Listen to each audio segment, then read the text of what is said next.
Multi-21, c'est... Yeah, Multi-21.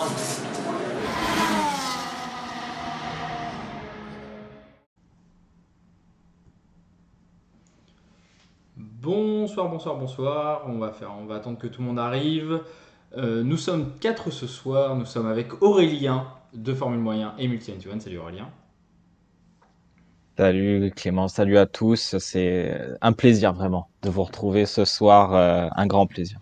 Ça fait longtemps qu'on t'a pas eu en podcast et ça fait plus longtemps qu'on t'a pas eu en stream parce qu'on t'a pas eu en stream depuis juillet, je crois. Donc ça fait un long moment. Je move en silence, hein, comme on dit notamment dans les chansons. Et puis voilà. Absolument, tu es tel les lasagnes. Avec nous Pierre aussi. Salut Pierre de Multi-21. Salut. C'est ta première sur Twitch, Pierre, mais bien évidemment, on peut te retrouver sur les podcasts, sur les articles, partout. Et puis avec Bob, qui était déjà avec nous la semaine dernière, dont on va remettre la chaîne YouTube dans la description, bien évidemment, pour la VOD. Salut Bob. Salut à tous. Ça fait plaisir d'être là aussi. On avait fait le débrief de l'Arabie Saoudite et dans les deux grands prix, on est énervé après la FIA. Bon, ça change pas ça. Voilà, Bob, pour rien de vous cacher, dès qu'on a dit live, vous pouvez intervenir, Bob il a dit j'arrive direct. Voilà. Apparemment, les 3 personnes qui sont avec moi ont beaucoup de choses à dire. Le décor est planté. Voilà, le décor est planté, absolument. Avant de parler de tous ces rebondissements, parlons déjà de la course en elle-même, de tout ce début de course, messieurs. Je vais laisser Aurélien commencer sur ce premier tour où déjà on a eu un premier accro entre Verstappen et Hamilton, un accro qui a été noté qui n'a même pas été noté par la FIA. Qu'est-ce que tu as pensé déjà de ce premier tour avec cette action non sanctionnée? Personnellement, ça m'a pas choqué plus que ça, on va dire. Pourquoi? Tout simplement parce que Verstappen a été un petit peu opportuniste en se jetant à l'intérieur. Et même lui, en fait, a eu du mal à prendre son virage, hein. Il avait posé 2 roues, je crois, sur le côté droit, en dehors de la piste. Donc si lui était déjà à la limite, Hamilton, forcément, était obligé de couper. Après, je peux comprendre qu'il y ait eu un petit peu de discussion. Je sais, moi, je regardais sur F1 TV Pro, donc avec les commentaires de Sky, et Brundle en pouvait plus de rage parce que Hamilton avait gagné 5, 6 dixièmes sur Verstappen dans l'affaire. Et ouais, après c'est difficile en fait à partir du moment où tu coupes le virage et c'est une chicane, c'est difficile de conserver un avantage, l'avantage que tu avais auparavant, quoi. Et puis on en reparlera après, mais le fait que Verstappen puisse tenter cette action déjà, c'est aussi parce que les actions qu'il a tentées avant n'ont pas été sanctionnées et que du coup il pouvait faire un dive bomb aussi important que ça. Et Hamilton pouvait se permettre de sortir des limites de la piste puisque, encore une fois, tout ce qui avait été fait avant n'avait pas été sanctionné. Mais ça, c'est les antécédents de la saison qui font que cette action arrive finalement. On a un début de course plutôt tranquille, avec un Lewis Hamilton et un Max Verstappen qui sont finalement pas l'un à côté de l'autre. Hein, et moi, à part cette bataille avec Perez dont on va parler, très globalement, pendant 50 tours, je me suis dit, le duel n'a pas vraiment eu lieu. Mais justement, en plein milieu de ces 50 tours d'attente, nous avons eu ce duel avec Sergio Pérez. Et là, je vais laisser Pierre en parler. Pierre, on a vu Sergio Pérez se battre avec Lewis Hamilton de la façon dont on aurait aimé que Valtteri Bottas se batte avec Max Verstappen pour une partie de la saison. Et on a vu ce que ça donnait un pilote, un second de l'écurie qui se bat pour aider son leader. Disons que Pérez était là quand Bottas répondait aux abonnés absents, en fait. Sincèrement, Red Bull et Verstappen doivent une sacrée chandelle à Pérez, et ils l'ont reconnu. Mais parce que, comment dire, Verstappen a quand même qualifié Pérez de légende. Il faut quand même voir que dans l'histoire, avec sa défense, il ralentit considérablement Hamilton en lui faisant perdre quasiment 10 secondes. Absolument. Il était 10 secondes, 10 secondes qui, lorsque tu les rajoutes sur l'événement total sur lequel nous allons, je pense, gentiment glisser, pèse très lourd dans la balance. Absolument. Que quand tu fais un arrêt, même sous safety car, t'es quand même plus tranquille quand t'as plus de 20 secondes d'avance que quand t'en as 10 ou 11. C'est vrai que j'avais pas fait le rapprochement, mais ces 10 secondes-là ont aussi compté à la fin. Troisième petit événement avant qu'on arrive au grand capharnaüm final dont on va, en fait, il n'y a que ça qui compte, bien évidemment. C'est, je vais laisser Bob en parler, parce il en parlait en antenne. C'est ce départ à la retraite de Raikkonen, cet adieu de Giovinazzi. Qu'est-ce qu'on a pensé de ce dernier week-end des deux pilotes Alpha? Est-ce que c'était mignon? Est-ce que c'était un peu pathétique? Est-ce que c'était triste? Qu'est-ce que tu as pensé, toi, de ce dernier week-end des deux pilotes Alpha?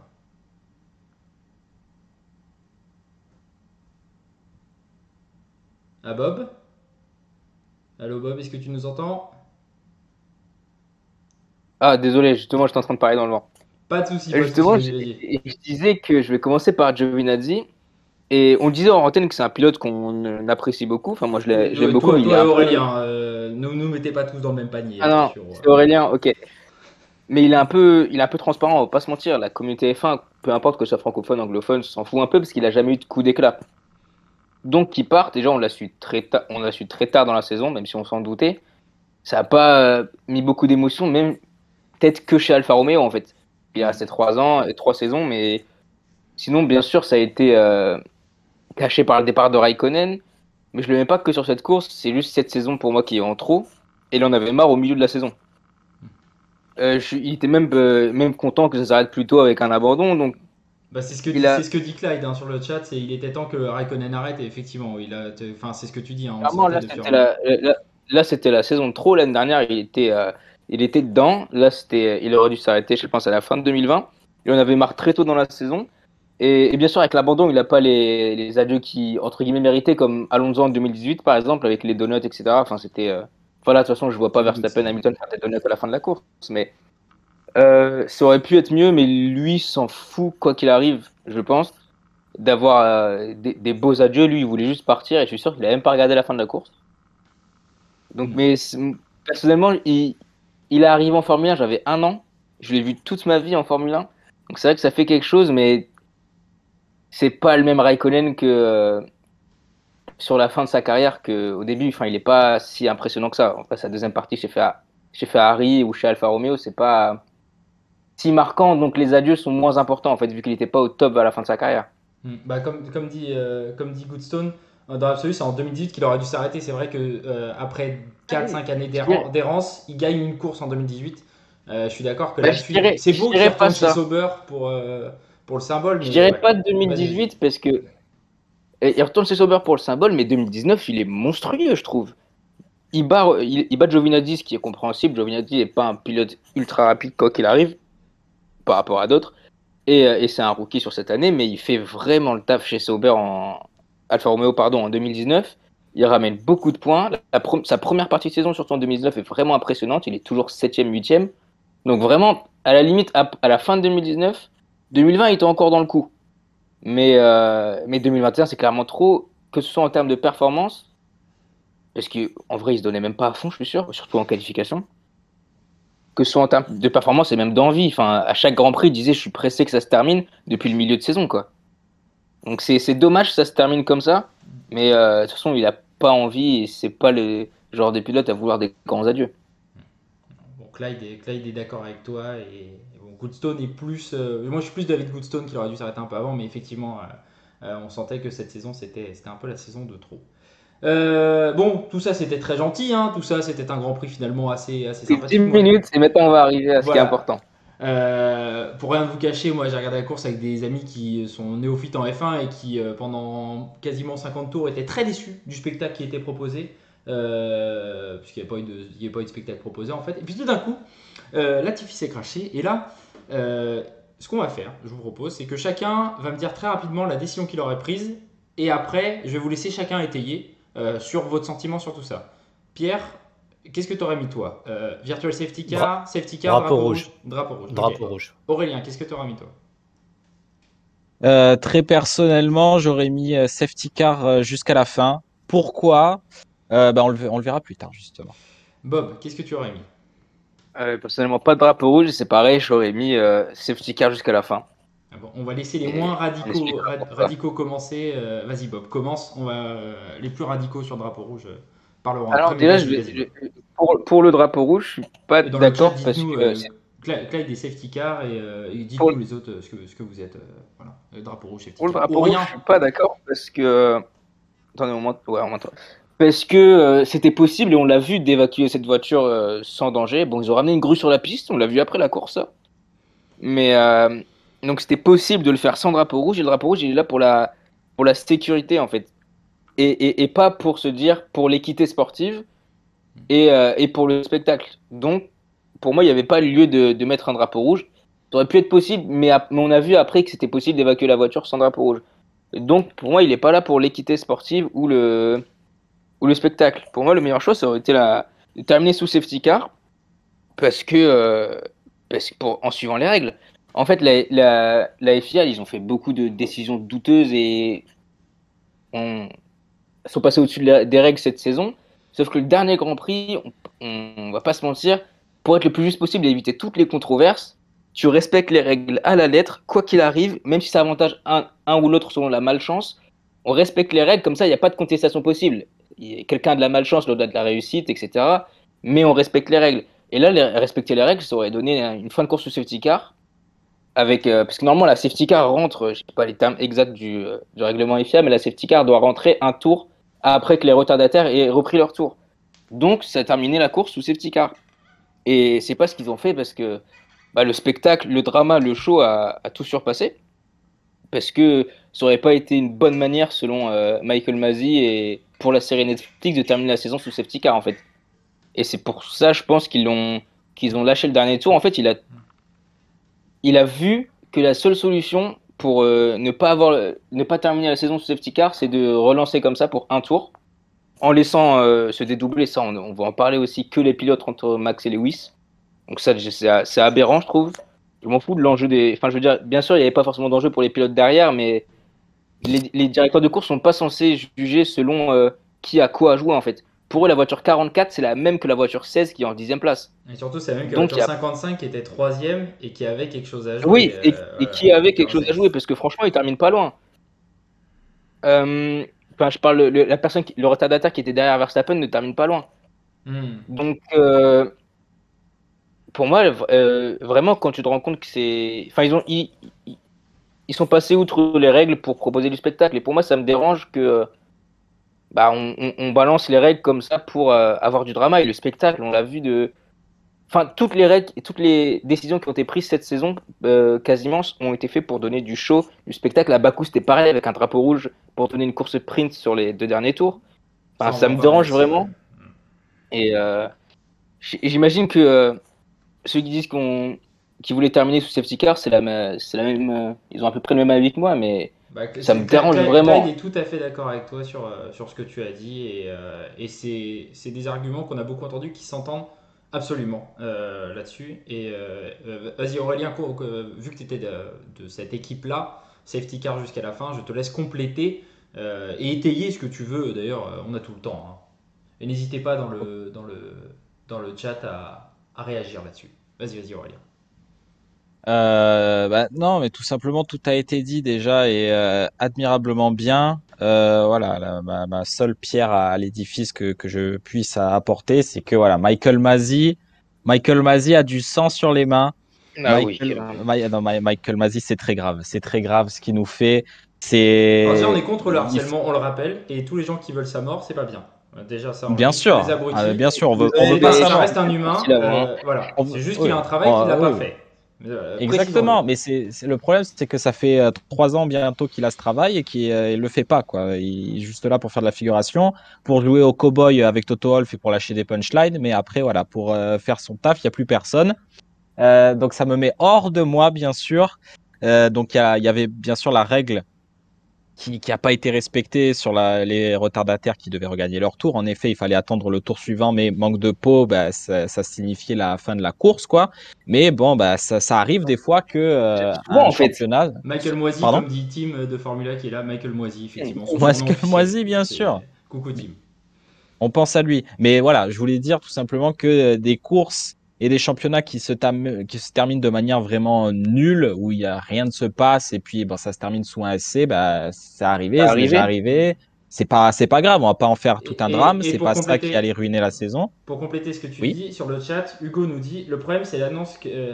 Je crois que j'ai un problème de micro, excusez-moi. Voilà. Le problème c'est l'annonce que les retardataires ne se dédoublent pas à 3 tours de la fin. S'il annonce direct, tout le monde a le temps de se dédoubler et là il rentre dans sa règle. Le problème c'est que déjà il respecte pas sa propre règle qu'il établit.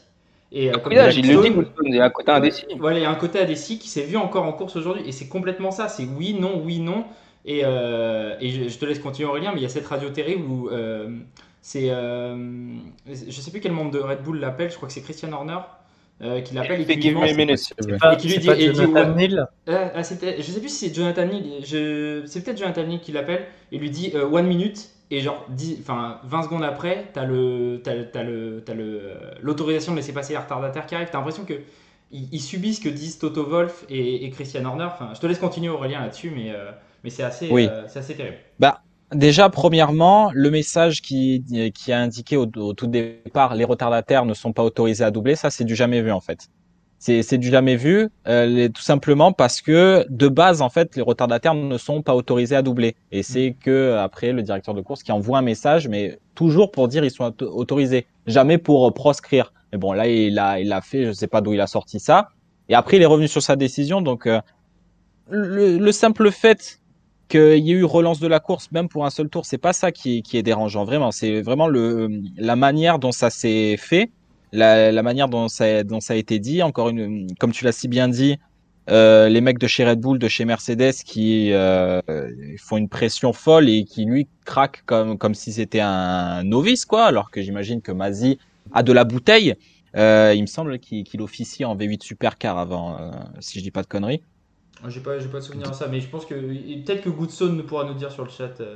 Il est souvent très bien renseigné sur ce genre de choses. Mais vas-y, je te laisse continuer. Et c'est désolant en fait. C'est désolant qu'il se soit fait, bon, je vais pas dire manipuler quand même, mais influencer. Ouais, voilà, influencer à ce point. Ouais, ok, très bien. Je me disais bien, ouais. Et c'est vraiment dommage. C'est vraiment dommage parce qu'on a eu une saison qui est, même s'il y a eu vraiment plein de polémiques, il y a eu plein de sorties médiatiques qui étaient vraiment pas nécessaires, tant du côté de Mercedes que du côté de Red Bull. Déjà, c'était un petit peu anti-sportif chez les pilotes, bref. Mais dans l'ensemble, c'était une excellente saison.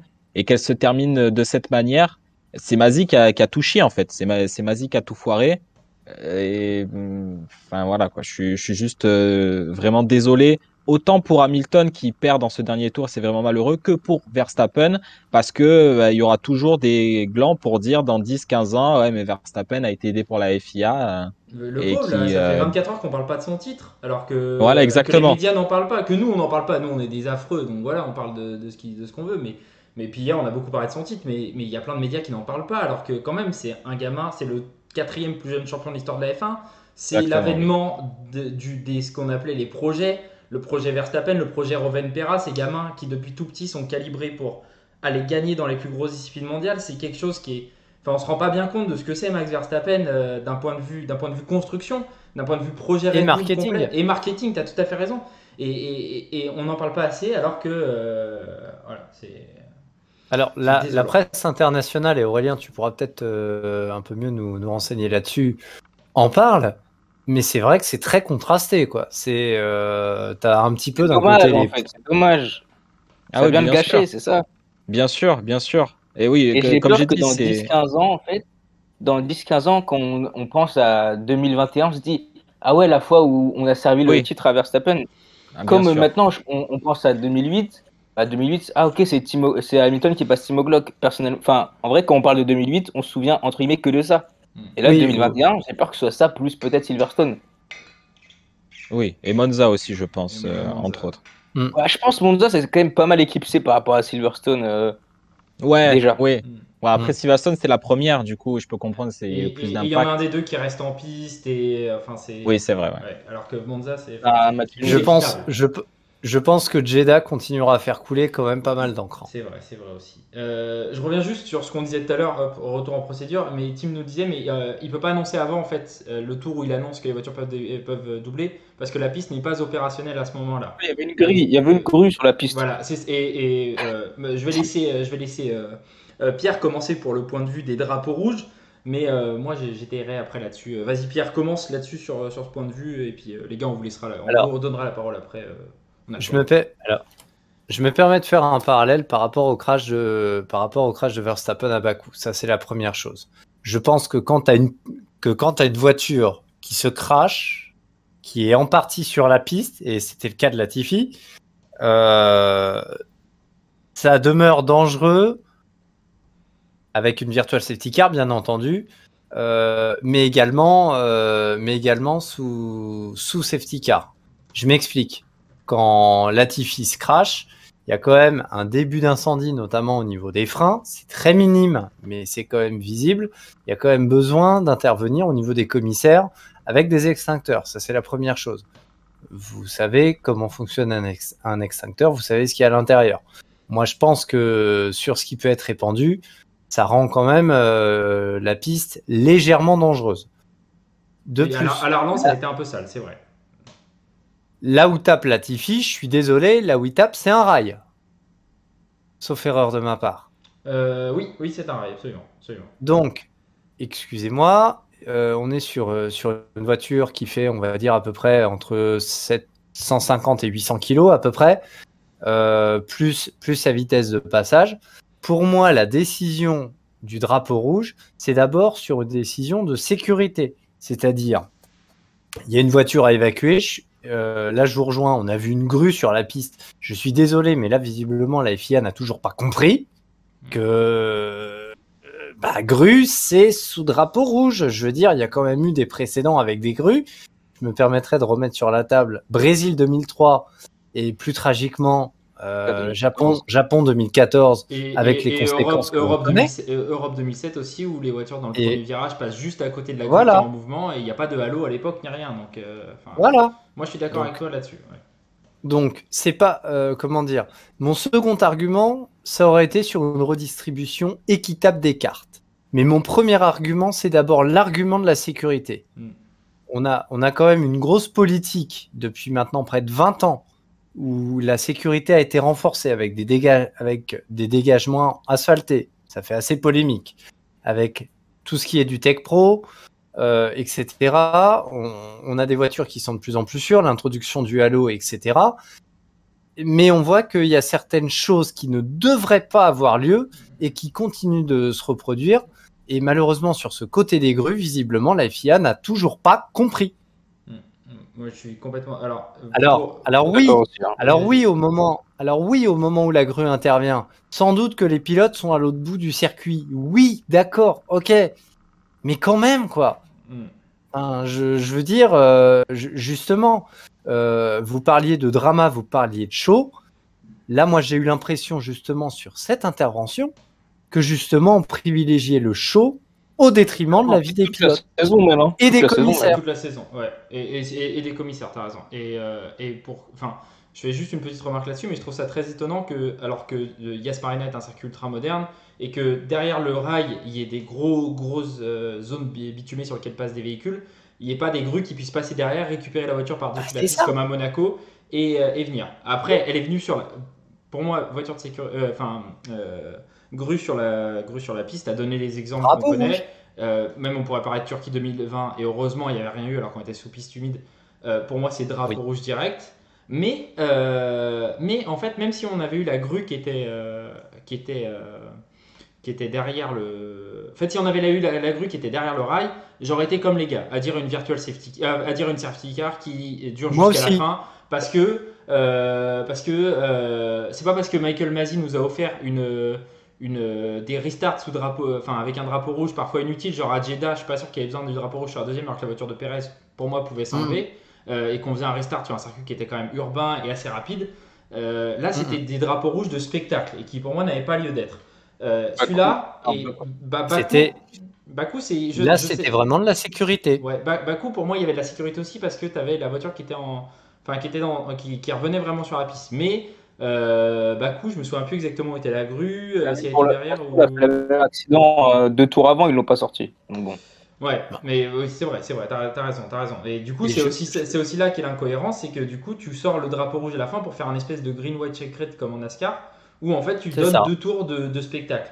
Et là-dessus, C'est ça. c'est là où, enfin, moi, l'équité sportive, je m'en fous. Si ça doit se terminer comme ça, c'est La la course FIA en doit fait. pas réfléchir à l'équité en fait. Absolument, absolument. La FIA doit réfléchir en un à la sécurité. Et pour moi, la sécurité en un, c'était ça. En deux, c'était une fois que la sécurité est faite, donc c'est-à-dire si on D'où mettait mon argument. voilà, absolument. Mais moi, je te suis sur le drapeau rouge hein, de base. Mais si on avait eu si on était par exemple à Monaco et qu'on avait eu une grue derrière les rails qui récupère la voiture par-dessus les rails, bah là, Là, pas je rejoins les gars. Je vois pas pourquoi on ne pourrait pas terminer sous voiture de sécurité. Il n'y a aucun souci, je vais vous laisser en parler, mais pour moi, c'est un faux débat de dire il faut absolument relancer, il faut absolument relancer. Et je Ça vous doit se terminer rejoins. comme ça. Je vous rejoins, je veux dire, il y a une grue derrière les rails, etc. On enlève. Ok, pas de souci. Après, moi, comment dire, ce qu'il faut, c'est quand même que le travail des commissaires puisse se faire dans les meilleures conditions. Là où Latifi a tapé, et je me permets de mettre un point en avant par rapport au travail des commissaires, je ne le suis pas moi-même, mais on parle quand même bien souvent de bénévoles. commissaire au Paul Ricard, bien évidemment, qui lui nous témoigne souvent de ce quotidien-là et des risques qu'eux ils prennent. Et ça, On parle de bénévoles quand même. Enfin, je veux dire, Absolument. on parle de personnes qui vivent une passion, qui la vivent pleinement, mais qui se mettent quand même en danger. Je veux dire, lorsqu'on prend, alors oui, ça fait des fois rire, mais prendre le balai pour enlever des débris de carbone quand on sait quand on sait qu'il y a un risque de se faire faucher, je suis désolé, la situation n'est absolument pas hilarante. Loin de là. Après, revenons sur du coup ces changements de cap de la part de la FIA, et je vais te laisser en reparler Aurélien, mais donc une fois qu'on a étayé cette question-là, et enfin là où on a tous un point commun tous les quatre, c'est que tu prends une décision et tu t'y tiens jusqu'au bout. Et le problème, concernant ce qui s'est passé, c'est que la décision n'a pas été tenue jusqu'au bout, et je te laisse en parler Aurélien, mais c'est ça le véritable souci, c'est qu'on n'a pas assumé ce qu'on voulait faire.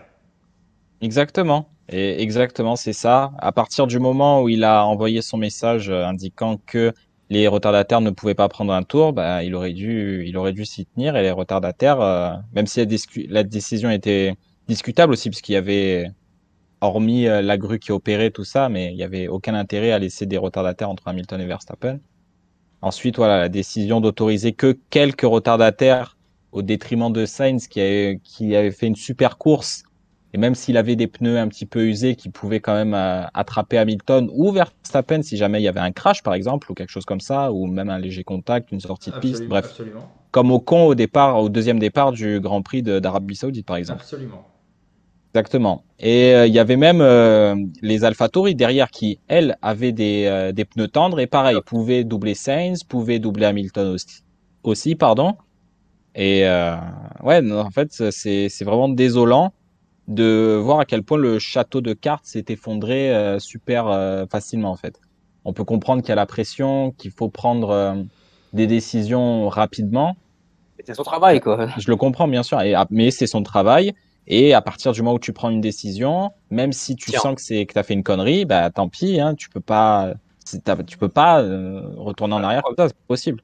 Et tu ne retournes pas ta veste. C'est surtout ça. Tu ne retournes pas ta veste parce que un tel ou un tel. Enfin là, comment dire. Ta décision, elle est indiscutable, elle est irrévocable en fait. C'est toi l'arbitre. C'est à toi de donner. Même si elle est nulle, même si elle est nulle. Et preuve. Tu peux avoir tort, mais tu dois donner ta décision et on doit. Exactement. Et preuve que Masi lui-même sait qu'il a fait une connerie. Comme en Arabie Saoudite, bah, il n'a pas fait son point presse après la course comme il le fait habituellement. Ça fait 2 fois de suite. C'est tout à fait vrai. Du coup, en fait, ce qui me dérange. Non, allez, vas-y. Non, vas-y. Et Clyde, je vais vous laisser en parler, mais Clyde dit aussi. Masi est trop influençable et trop seul. Et c'est vrai qu'il est beaucoup mis en avant. La preuve, on parle que de lui, mais il devrait y avoir. Son poste devrait être délégué en plusieurs postes. Et c'est ce qu'on avait dit la semaine dernière après Jeddah. On en avait parlé avec Clyde à l'époque, avec Bob et avec Karim. Il devrait y avoir plusieurs. C'est Karim qui avait mis cette idée, je crois, d'avoir plusieurs personnes pour tenir ce poste-là parce que c'est pas tenable pour lui. Et il est bien trop influençable là-dessus. Et l'article qui indique que le directeur de course a un super pouvoir, c'est absolument scandaleux. T'as raison, Clyde. Moi, je peux pas comprendre ça. Ah oui, clairement. On fait un livre de 1000 pages de règles, mais Michael Masi, dans sa grande personne, peut faire ce qu'il veut s'il a envie. Donc bon. Mais ce qui me dérange vraiment, en fait, tout à l'heure, je parlais de la FIA doit traiter chaque voiture. Pour eux, les pilotes, c'est des numéros, mais aussi les courses. Pour eux, il n'y a pas de différence entre Imola, le deuxième Grand Prix de la saison, et Abu Dhabi. Donc l'enjeu ne compte pas en fait pour eux. Mais la preuve, c'est qu'à chaque Grand Prix, ils comptent selon le spectacle, les conséquences de leurs décisions, etc. Sauf qu'ils ne doivent pas les prendre en compte. Et si ça arrive, par exemple, bah là je parlais d'Imola ou de l'Espagne, fait un Grand Prix entre guillemets insignifiant, il termine la course au safety car tous les jours. Absolument. Sauf que là, l'enjeu lui aurait pas permis d'avoir son dernier tour drama. Enfin, il voulait faire plaisir à Netflix, j'imagine. Mais Je sais pas si c'est Netflix réellement, c'est plus non, ne pas non, mais s'attirer les je veux foudres dire, du peuple qui aurait dit ah, on a eu un final gâché, ça a été tué dans l'œuf et voilà. comme je disais tout à l'heure, en fait, là, il s'attire les foudres de plein de gens, par exemple nous, parce que de un, il est trop influençable et il change de décision toutes les 2 minutes, et aussi parce que il ne respecte pas les règles. C'est Mais ça. la solution il sera critiqué quoi qu'il arrive, ça on est d'accord. Peu importe les décisions qu'il fait, un directeur de course, il sera critiqué quoi qu'il arrive. Le problème, c'est que pour ne pas être critiqué, il faut qu'il respecte les règles à la lettre en fait. Comme ça, les gens auront le seum, seront dégoûtés parce que lui a perdu, lui a gagné, mais tu peux pas lui en vouloir d'avoir respecté les règles. Et c'est jamais ce qu'il fait. Il fait jamais ça. Mais, Je me permets une vas-y, petite vas-y, intervention vas-y, Pierre. sur une fin de course, comment dire, sous drapeau jaune, sous safety car. Je vous rappelle que c'est quasiment arrivé à l'issue d'un championnat pareil qui était très disputé. Je fais référence à 2012. 2012, on a grosso modo une relance sur 300 mètres où c'est Button qui gagne, Vettel est sacré. Mais voilà, enfin, je veux dire, on a une fin de course sous safety car avec l'accident de Di Resta. Et tu fais bien de le dire parce qu'on continue de considérer 2012 comme une des 5 plus grandes saisons de tous les temps et ça n'a rien changé à ça. Donc, comme dit Goodson, il est dépassé par les enjeux et Whiting, on aime ou on n'aime pas, moi j'aimais pas du tout, mais sous Whiting, et pourtant Dieu sait que j'aime pas Whiting, mais sous Whiting, tu donnes l'exemple parfait. 2012, c'est l'exemple parfait, il y a une règle et c'est ce que tu disais, quand tu as une règle, tu l'appliques. Voilà, les gens sont pas contents, en vrai, c'est les règles, je peux rien y faire, tu vois.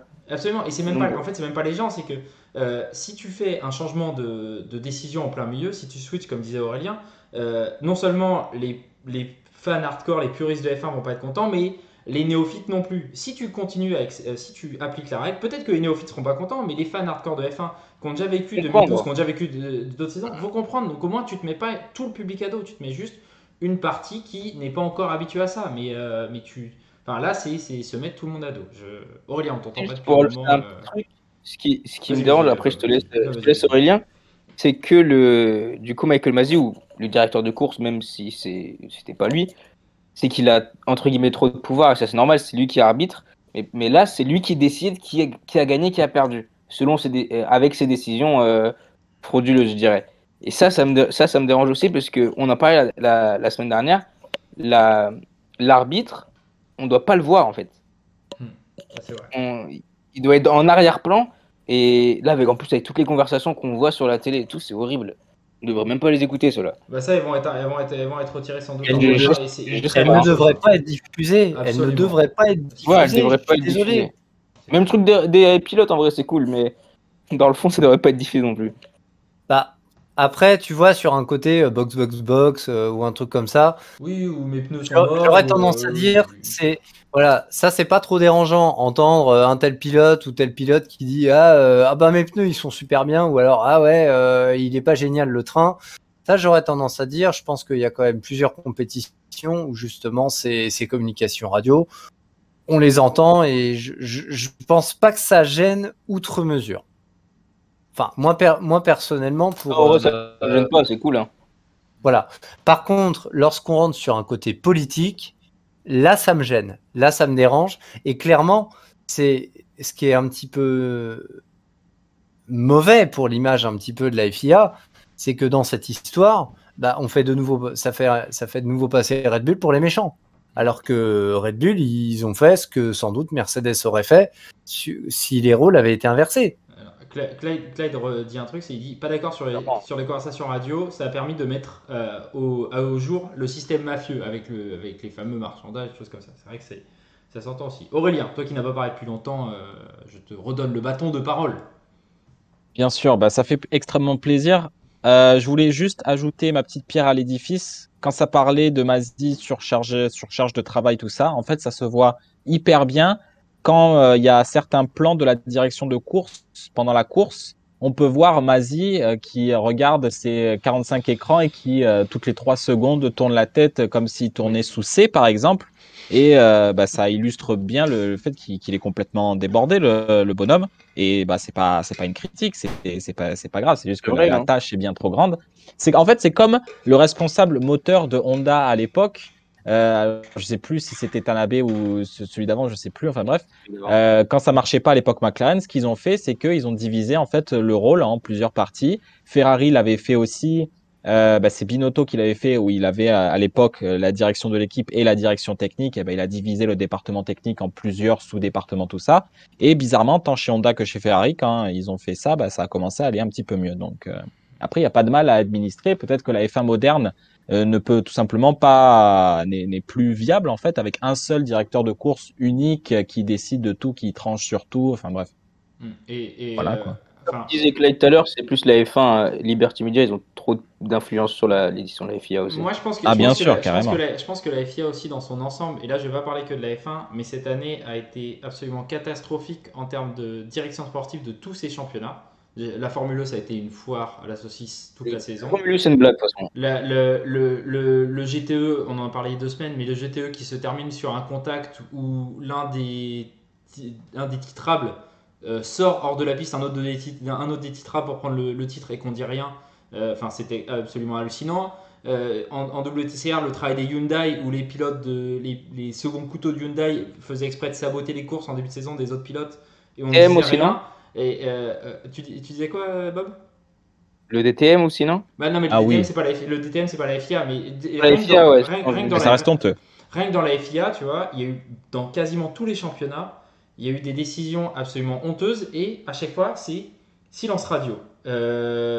C'est-à-dire que le GTE, qui était quand même le plus scandaleux du lot, on a eu, comme dit Goodstone, pas de suite. C'est-à-dire qu'au bout de 2 jours, après un silence radio, on a dit, en fait, le résultat reste et pas d'explication. En F1, à plein de moments, on n'a pas suivi les règles. Le drapeau rouge à Bakou, les différentes sanctions qui n'ont pas été prises, le Let Them Race au Brésil. Est-ce qu'on a une explication? Non.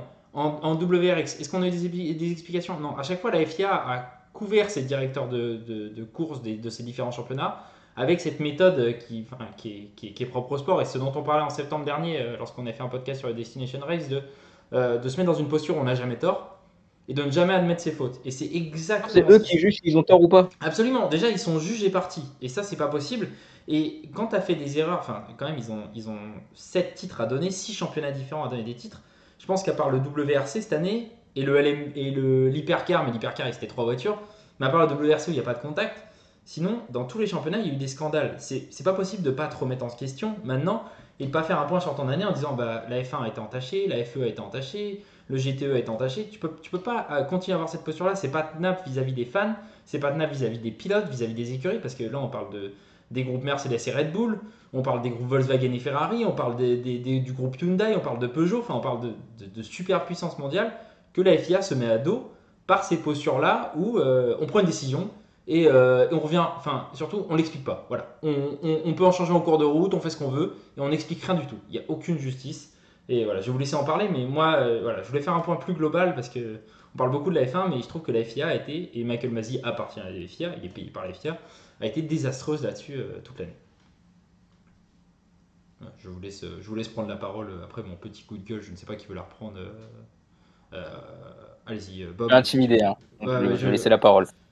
Les murs ont tremblé là, tout simplement. Non mais tu vois, je vais revenir sur le truc en début de course avec Verstappen et Hamilton. En vrai, si tu pénalises Verstappen au Brésil, ce freinage tardif de Verstappen, il n'existe pas à Abu Dhabi. Et donc, tu n'as jamais cette polémique de est-ce qu'Hamilton a gagné du temps, est-ce que Verstappen a freiné trop tard? Parce que tu as coupé court à la polémique avant en sanctionnant Verstappen et il sait qu'il est sanctionnable s'il fait ces actions-là et il les refait pas. Et comme tu l'as pas fait, tu as ouvert la boîte de Pandore. Et tu as une action qui t'arrive 3 semaines après. Si Hamilton gagne le titre avec 4 secondes d'avance et ces 4 secondes, il les a gagnés à ce moment-là, qu'est-ce qu'on dit? Qu'est-ce qui se passe? Il n'a pas gagné 4 secondes dans tous les cas. Mais voilà, non mais tu vois, il n'a pas gagné parce que justement il a eu l'intelligence de les rendre. Mais si il part devant, si la course se termine là-dessus au départ, qu'est-ce qu'on qu'est-ce qu'on fait quoi? Chaque action a des Ils auraient conséquences et porté eux n'en plainte prennent pour pas. avoir l'enquête. Ils auraient porté plainte pour avoir l'enquête ouverte et la FIA l'aurait pas ouverte parce que c'est eux qui décident et à ce moment-là, ils avaient décidé de pas l'ouvrir. Donc, T'as ils tout auraient à emmené fait ça raison. au tribunal arbitral du sport et ça aurait été sans suite et ça aurait été un titre remis en question comme celui de Verstappen maintenant. En tous les cas, ça aurait été sale parce que la FIA fait pas bien son travail en fait. Et de toute façon, ils pouvaient pas pénaliser ce qu'a fait Hamilton. On est passé dessus très rapidement, mais de toute façon, ils pouvaient pas pénaliser ce qu'a fait Hamilton à ce moment-là. Jamais, ça aurait été vraiment un scandale qui pénalise ça ou qui lui demande de rendre la place à ce moment-là. Surtout qu'en fait, il rend l'écart après. L'écart est quasiment le même. Il rend l'écart, mais même, on a parlé après, Verstappen, il lance son freinage de 30 mètres et quand il arrive à tourner, il a 2 roues sur le vibreur. C'est ça. Littéralement, il n'y a pas de place pour Hamilton. Enfin, Hamilton, s'il met pas le coup de volant à droite encore, et il s'y attendait là, parce qu'il n'a pas pris son virage directement. On l'a vu qu'il hésitait un peu à prendre le virage. Et s'il le prend, son ponton, il est explosé. Par contre, grosse erreur, il n'a pas protégé l'intérieur. Il devait se douter que Verstappen allait lui faire ce genre de coup. Impossible. Son move était impossible. Ah, mais Pierre a raison pour moi, il devait protéger à l'intérieur à ce moment-là pour éviter justement qu'une telle polémique. Tu le sais quand même, je veux dire Verstappen, il est quand même coutumier du fait. C'est pas la en première fois. En Arabie Saoudite, il avait fait la même chose, hein. L'intérieur aussi. Absolument. Et puis au Brésil, c'est l'intérieur qui protège. Voilà, c'est pas la première. À Monza, c'est l'extérieur. La première fois, il le connaît quand même. Il sait comment il fonctionne. Oui, mais s'il protège l'intérieur, il se fait détruire sur la prochaine ligne droite. Hein.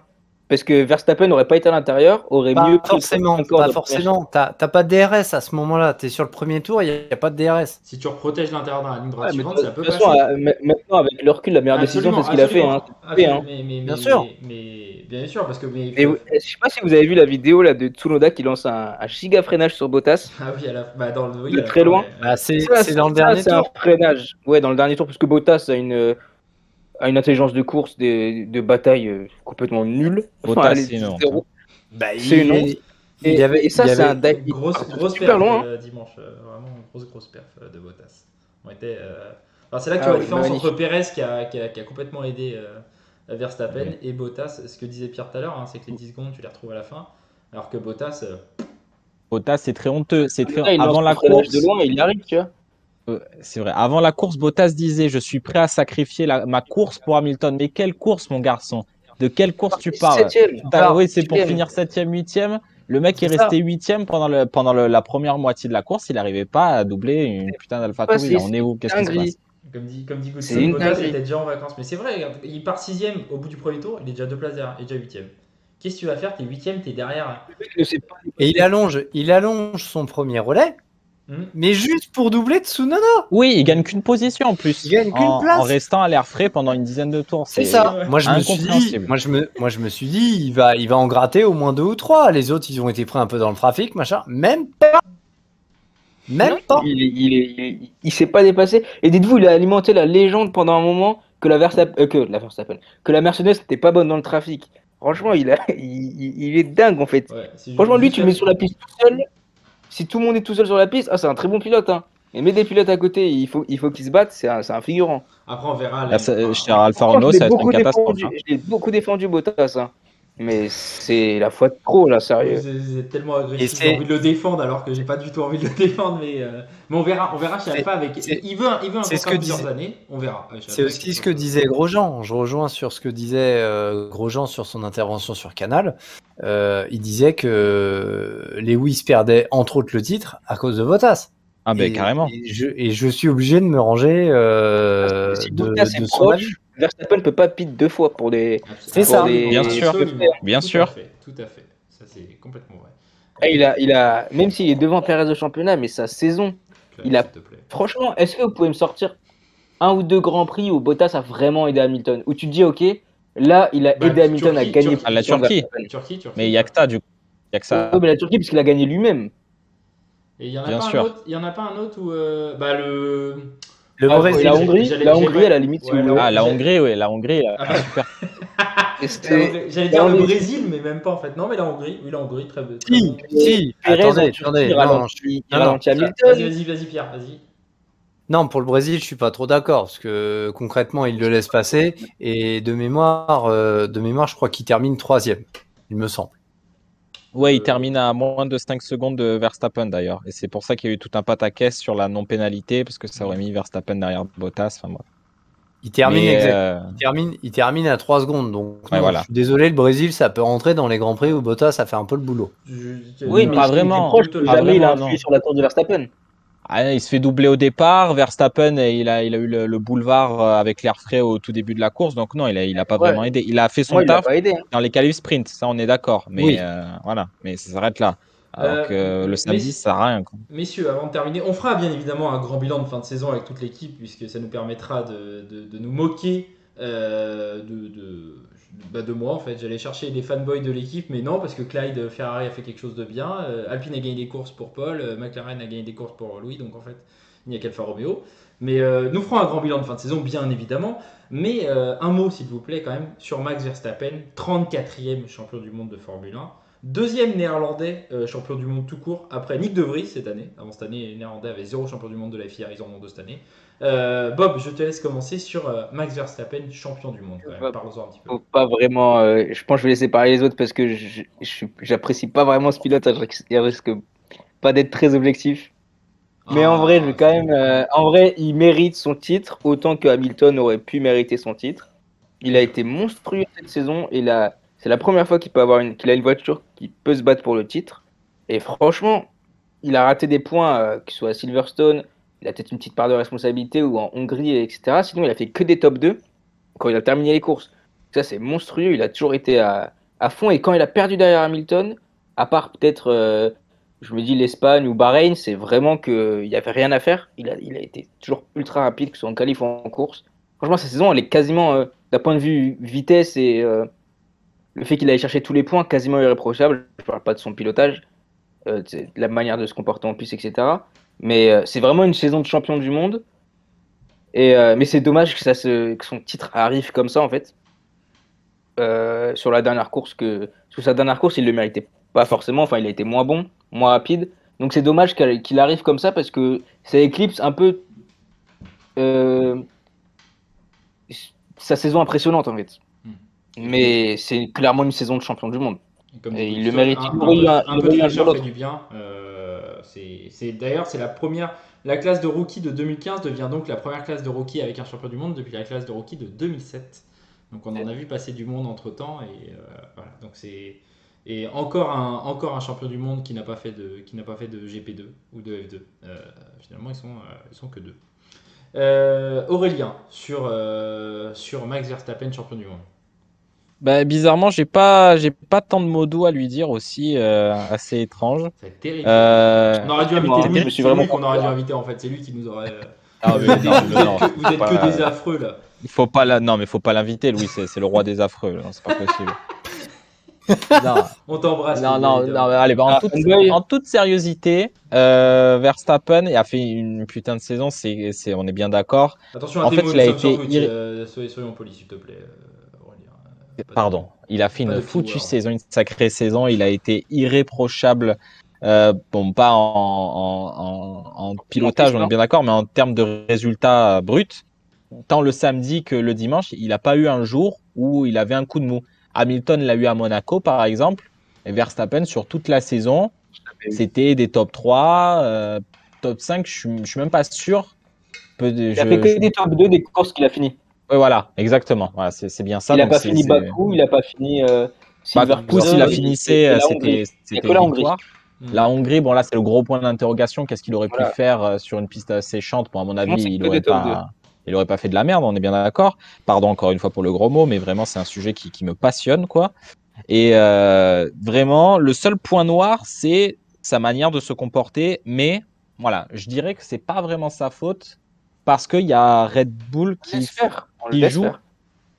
laisse faire exactement et qui le conforte dans son pilotage. Donc tu as Horner par exemple, voilà, qui pose Max en victime à chaque fois, même quand il y a une grande part de responsabilité. Monza par exemple, où il prend 10 places pour avoir sorti Hamilton, ce qui était assez mérité quand même. Il y a quand même Horner qui est venu jouer du violon Marco, alors Marco c'est super grave, mais ça sert à rien d'en parler. Oui, Marco, on va Et éviter de dire les c'est termes. ça le problème. Voilà, évitons sur Le M je mot, vais bien répondre sûr, ça. on va éviter de le dire, mais c'est vraiment désolant, c'est vraiment catastrophique. Et je pense que avec un meilleur entourage, Verstappen gagnerait nettement en humilité et là, il serait vraiment un superbe champion.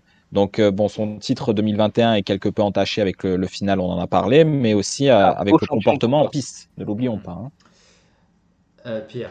Est-ce que Sur pour toi, Max c'est un beau Verstappen. champion? Pour moi, ouf, oui, quand même, Pour moi, quand non. même, parce que pour toi, non. Ah, quand même, Non. messieurs. Non, c'est un champion mérité. Pour moi, c'est pas un beau champion. D'accord, je vois ce que tu dis. Ah, Dans un le beau sens où- champion. ok, d'accord, Pour son ok. comportement en piste, en fait. Oui, ok, d'accord. Mais comme Et tu il dis, a raison, on je le sais, on le séparant de son il serait père meilleur. aussi. On le sépare dans l'environnement, Il on serait le meilleur séparant de aussi. son père. D'ailleurs, Joss qu'on n'embrasse Oui. pas du tout. Ça lui éviterait d'aller taper sur Kelly Piquet. Hein. Voilà, Piquet, pardon. Lui, on n'en veut Oui, pas. une pensée pour Daniel Kvyat aussi. Bien sûr, mais une énorme pensée pour Daniel Kiat, qui est au centre de toute cette merde. Un champion Red Bull, quoi, dit Clyde. Vettel était arrogant, mais était beaucoup plus lisse en soi, sauf en Pas 2010. du tout. De ma gueule, le nom de notre chaîne, c'est quoi? Non mais là il était à 3 titres, là, je te rappelle, il était à 3 titres, il est arrivé sur le 4ème. Là on parle pas du premier titre, tu vois, mais en Ah fait, non. oui. Mais t'as raison, parce qu'en fait, en premier titre, il y a la Turquie aussi, donc en fait, je dirais Red Bull. Bien sûr, ni oubli ni pardon. Non, mais ni oubli ni pardon. D'ailleurs, Mark Webber, si tu nous entends, champion du monde 2010 dans nos cœurs, bien évidemment. C'est Tous les jours. rien d'autre. Alonso Non, dans le mien, Alonso. mais dans le tien, Webber. Clairement, Pierre, Alonso, les gars. laissez Pierre donner son avis sur Max Verstappen. Bon sang de bon soi, vas-y Pierre. Bah, champion mérité, il a fait une très belle saison. Pas pareil que Bob, j'aime pas spécialement le personnage. Je rejoins Aurélien sur le côté de l'entourage et après, bah c'est comment dire, Verstappen, c'est un petit peu le type que tu peux rencontrer quand tu fais tes 10 minutes sur un circuit de karting, sur le gars qui peut te pourrir la vie avec les pires des crasses. C'est-à-dire, toi, tu vas juste un petit peu pour le plaisir et l'autre en face joue réellement sa vie avec parfois la volonté de te sortir, animé par cette volonté de gagner à tout prix.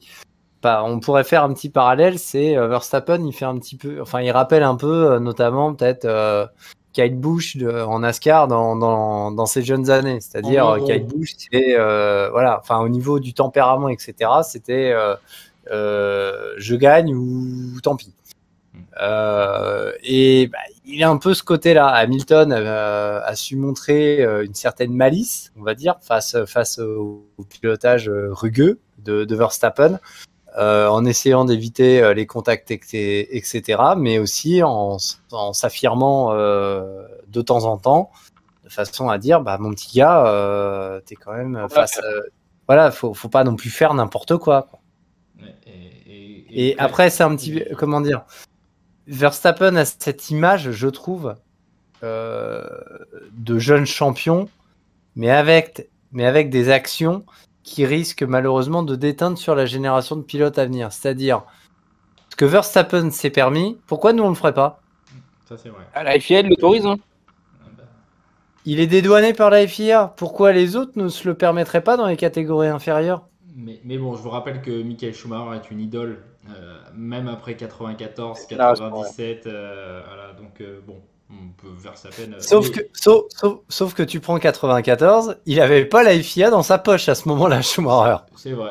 Oui, mais Verstappen non plus en soi. Verstappen non plus ne l'a pas. Personne n'a la FIA dans sa poche théoriquement. Non. C'est juste que la FIA est incompétente. Personne n'a dans sa poche. Elle est juste incompétente la FIA, c'est tout. Si tu fais un parallèle avec 94. Il y avait quasiment cette volonté de relancer un spectacle sur un championnat qui était quasi décidé. Or, cette année, on avait un championnat indécis jusqu'à la fin. Mais en 94, tu retires les grands prix de suspension de Schumacher, sa disqualification à Spa, c'est plié au moins 2-3 courses avant la fin. Donc, je retiendrai qu'on aura quand même réussi à cracher sur Sébastien Vettel dans cette émission. Que voulez-vous, ça s'appelle Multi-21. Si vous n'êtes pas content, allez voir ailleurs. Et comme nous dit Clyde, à propos du titre, vous avez dit tout à l'heure que Verstappen méritait son titre. Clyde nous a dit, quoique Vettel ne le méritait pas. Voilà, si vous n'êtes pas content, sachez que on s'est déjà Mais pris je autant rejoins, d'insultes sur mais je Vettel. rejoins Bob. C'est Ouais. champion avec un titre mérité, mais pas un beau champion. Non mais c'est ça, mais ça, c'est un immense pilote en termes de talent, ça y a rien à redire, c'est un des plus rapides de la grille, peut-être le plus rapide de la grille en vitesse de pointe, mais entre son fameux chantage à l'accrochage, entre tout cet environnement toxique, hein, parce que quand même Christian Horner, Jos Verstappen, Helmut Marko, c'est pas la Sainte Trinité. Je pense que dans l'autre, tu peux rajouter Kelly Piquet, hein, parce que niveau filoutré, à mon avis, la petite fille a de qui tenir. Je pense. Aurélien, toi, en tant que grand expert des piquettes, je te laisse parler là-dessus. Moi, D'ailleurs, No comment. Tous les gens qui font des commentaires très désobligeants sur Kelly Piquet, sur le physique, arrêtez, s'il vous plaît. C'est des gros beaufs. Ça, c'est les gros. Ouais, exactement. Ouais, c'est pas sorti de ma bouche, hein, mais voilà, c'est des gros beaufs. Voilà. Sur ce, messieurs, j'en reviens pas, on aura quand même réussi à remettre en cause les titres de Vettel. Encore une fois, je le rappelle que cet hiver, nous ferons, comme promis, parce que ça fait un moment qu'on le dit, mais on fera enfin notre top 15 de tous les temps, puisqu'on s'était fait insulter sur Twitter, parce qu'on avait dit que Vettel ne serait pas dedans. On le réitère, hein, Vettel ne sera toujours pas dedans. Top 15 des pilotes de F1 de tous les temps. Vous pouvez réactualiser chaque année, il sera toujours pas dans notre top 15. Hein. Je pense que... À moins que l'un d'entre vous changerait son classement, Clay qui nous dit Vettel est moins 40. Voilà. Je reste fidèle à mon classement qui, selon mon propre avis, est le meilleur des classements de toute l'équipe. Ouais, Alonso est dans le top 3 et il n'est pas 3ème. Alonso est dans le top 3, il est ni 1 ni 2 ni 3, bizarrement. Je sais même pas si t'as mis Alonso en ton top 15, Aurélien, quand même. En fait, il fallait que je mette Weber et du coup, il fallait que j'en vire un. Et bon, après, c'est tombé sur lui, mais c'est pas de chance. C'est la faute à pas de chance. T'es sûr que tu l'as pas mis? Je suis sûr que tu l'as mis. Non, j'ai dû le mettre, mais très bas. Ouais, je pense et que Weber, tu l'as mis très bas, mais... champion moral 2010. Et des champions du Alonso, monde. champion moral 2010 quand même, les gars. Foutage de gueule. Weber, champion moral 2010. Alonso, champion moral 2012. Alonso, champion moral 2012 tous les jours. Bien Alonso, champion de rien du tout déjà, parce que 2005 c'est Raikkonen et 2006 c'est Schumacher. Tu vois, premièrement. on savait. Bah voilà, on est banni. On est banni. De mauvaise foi sur 2006. De mauvaise foi de quoi? Et le Japon, le moteur qui pète. Je suis désolé. Arrêtez de crier, on n'est pas sur ces news là, hein? Aurélien, prendre un par un. J'écoute. T'aurais pas tendance à oublier l'affaire des mass dumpers? C'est Renault ça. Ils étaient dans l'illégalité. Alonso à l'époque, il pilotait pour qui? Justement, la FIA jugeait cela illégal et Renault les avait bizarrement. Non mais attends, c'est jugé illégal alors qu'une saison avant c'était autorisé. McLaren, la troisième pédale en 97, c'était jugé légal et 98, bizarrement, c'était jugé illégal. Et ben voilà. Oui, enfin, 98. Fais gaffe à ça. Ça va mal se passer. Bref, il y a quand même un mec qui a mis Weber dans un top 15 all-time. Hein. Mais j'ai de quoi justifier mes propos. Alors Bob, sache que les 6 membres de l'équipe sont d'extrême mauvaise foi et peuvent justifier leur top 15 au millimètre et que je pense qu'il y a un top 15 sur 6 où il y a Sébastien Vettel, il doit être 14e. Donc il y a du monde avant. Et on n'oublie pas Ricardo Rodriguez. Bien sûr, mais Alonso, Crashgate 2008, Spygate 2007 aussi, on n'oublie pas. Hein. Tu vois, voilà. À cause... Si on doit s'arrêter à des détails de photocopieuses. S'il vous plaît, monsieur. Bon, en tout cas, ça sera une émission qu'on ne fera pas avec Aurélien et Louis, ou pas en même temps, hein, parce que pour la viabilité de cette chaîne, j'ai des enfants à nourrir, voilà, je le dis, donc on évitera de faire ça, mais bon. Clyde qui me dit que Weber est aussi dans son top 15. Bah, tu vois, il y a 2 membres de la rédaction sur 6 qui ont le kilomètre. Voilà.